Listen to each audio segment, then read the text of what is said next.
1.0 Introduction. And next we have a picture of a lunar rover with several astronauts walking next to it, next to a moon base. This is a book about moon bases and living on the moon. I like to write about popular topics which interest me, and the moon is one of them. Maybe it has to do with my growing up in the 1960s at the height of the Apollo program. I remember walking to school at about 7 years old, and the kids in the group were all talking about the Mercury astronauts and how cool they were. Then I followed all of the succeeding Gemini and Apollo missions. It was an incredible experience to watch the Apollo 11 landing and the first moonwalk at Boy Scout camp with all of us gathered in the dining hall. Later on, I worked for Hewlett-Packard at the NASA Human Spaceflight Center in Houston for a couple of years in the mid-1980s.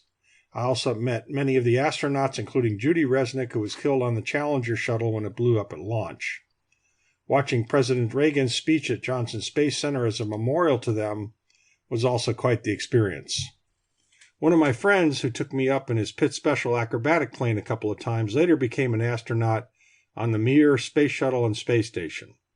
I got my pilot's license at LaPorte Airport, where many of the off-duty astronauts flew acrobatic planes for fun.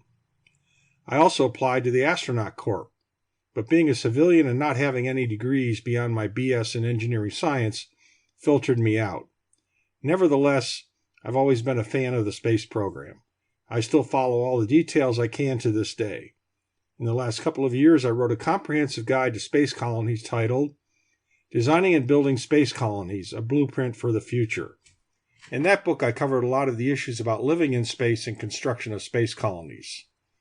With the birth of the Artemis program and plans to land man on the moon again in 2024, I thought this would be a good time to go into the history of moon landings and propose moon colonies, and maybe make a few of my own suggestions too. I hope you enjoy this journey into our near future.